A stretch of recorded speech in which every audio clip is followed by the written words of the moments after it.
The Catholic Universalist Church of Asia Pacific is an independent jurisdiction of the One Holy Catholic and Apostolic Church. So basically, we're Catholics. We are classified as liberal Catholics. Basically, we have derived our apostolic succession from the liberal Catholic Church. And when the liberal Catholic Church was founded like 100 years ago, there were several factions later on because of the differences of doctrine of theological standpoint. Others ordain women, others don't.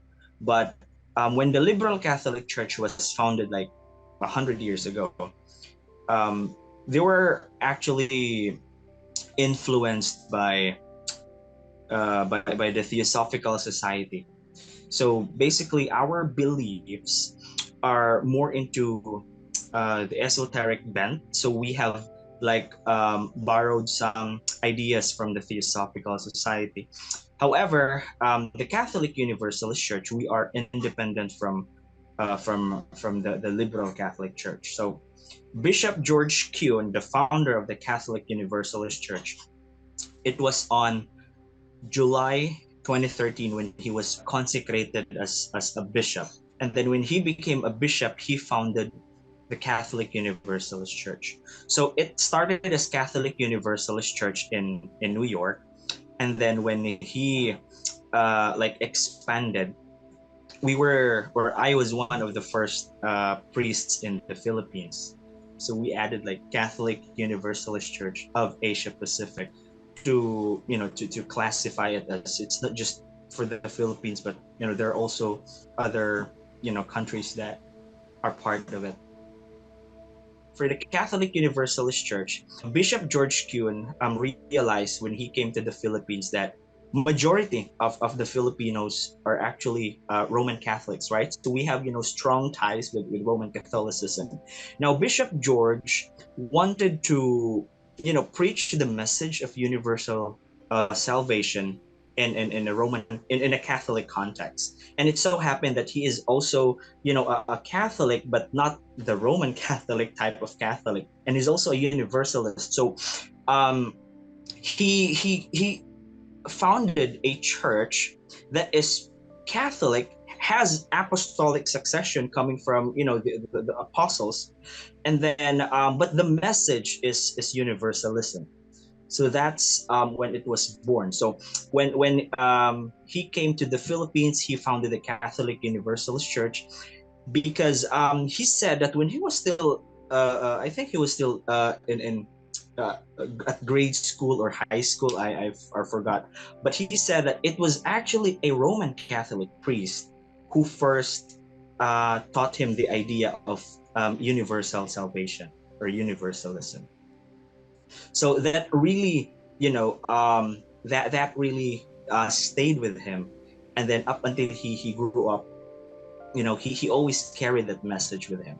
So when he founded the church, when he was like able to see the kind of community that's here in the Philippines, he created Catholic Universalist Church in a way that it's Catholic. We have Catholic rituals, we have the sacraments, we have the apostolic succession, and all the aesthetics of Catholicism. However, the message that we are preaching is universal salvation.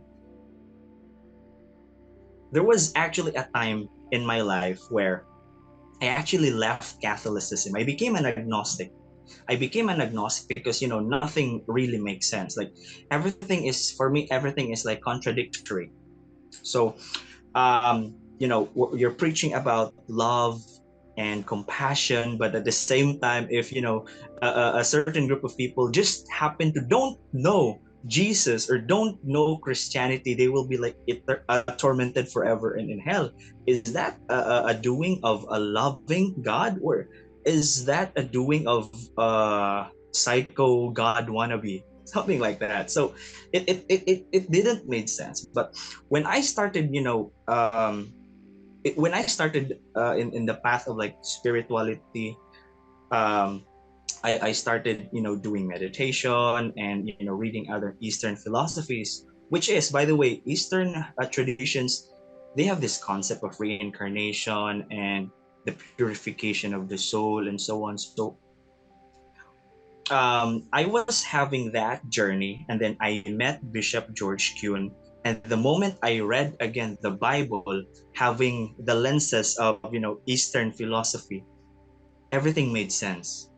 So from being an agnostic, studying Eastern philosophy, and then going back to Christianity and Catholicism, it all made sense. And then the type of church that Bishop George Kuhn started was actually the church that really resonated within me. So that's why I joined his movement. But at first, when he invited me, hey, do you want to be a church? I said, oh, no, no, no. I'll just support you guys. Okay, I'll just be with you, just listen to your mass and stuff. But eventually, something happened. I was invited by another bishop, another independent Catholic bishop here in our local town here in Cagayan de Oro City. I was invited, and then it was the first time that I saw priests that are poor, because on that place on their church, their priests were married. They're like independent Catholics. So I saw them that they're so humble. They're not like the Roman Catholic priests that are, rich, wealthy. They don't have jewelries and stuff. They have families, and these priests were farmers. They were carpenters. They were, taxi drivers and stuff.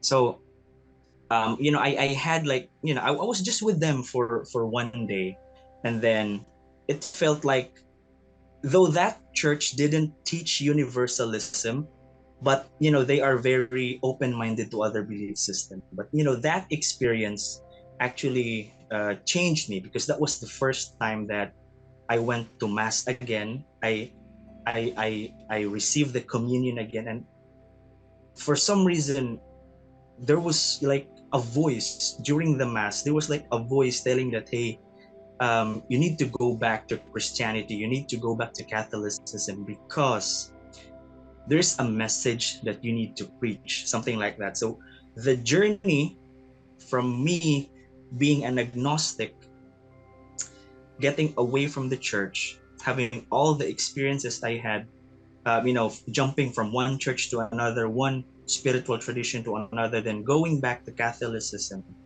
It's like a 360 degree journey, whereby I was able to like learn universalism bit by bit in different religious and spiritual traditions. And then when I went back to Cagayan de Oro City, I emailed Bishop George Kuhn. I said, Bishop, I had a very moving experience when I went to the church of this other bishop that I knew, and yeah, I think I will um, you know I will take the responsibility. So to cut the long story short, I entered the seminary. We did it online, and then I became a priest. He came here, and then he ordained me. A traditional ordination, like there was a level. I started as a subdeacon and then a deacon to becoming a priest. In the Philippines, aside from the Roman Catholics, there are also the evangelical and the Pentecostal Christians, right? And most of the time, these people are really the ones that are against universalism, based on my experience. Most, if not some, Catholics are already open to universalism here in our place, because after my ordination in 2015, we went to Talakad, Bukidnon. It's actually a town near Cagayan de Oro City, and it's where we have placed our small chapel. Most of the people who are attending our services were actually Roman Catholics. And when I preached the idea of universal salvation, at first they were, a bit, how should I put this? They were a bit skeptical about it, because they're thinking, oh, maybe this is another cult. But I showed my credentials and stuff. Okay, he is a legit priest, but they saw that I'm married, I have a kid, so okay, independent Catholic. So they realized that this is not a cult. This is just the way it is. And then we started talking about universal reconciliation and universal salvation, and then it made sense to them. Now, in the Catholic Universalist Church, here's one thing that's unique in our church is that we really don't have any doctrine except for universalism, and it is not our job to make people believe in what we believe. So what we do is just we lead by example. We share these things, and it's up to them if they want to take it or not. So in our church, we really don't have what we call membership. So it's actually it's a church that's free for all. Okay, if you want to come, you can come. If one day you want to, you just decide not to join us anymore because the teachings don't resonate with you, then you are free to go. We really don't have any problems with that. So we're not like other churches whereby we try to manipulate people that, hey, you've already found the true church, and then if you leave us, you will be doomed eternal in hell. So we don't do that.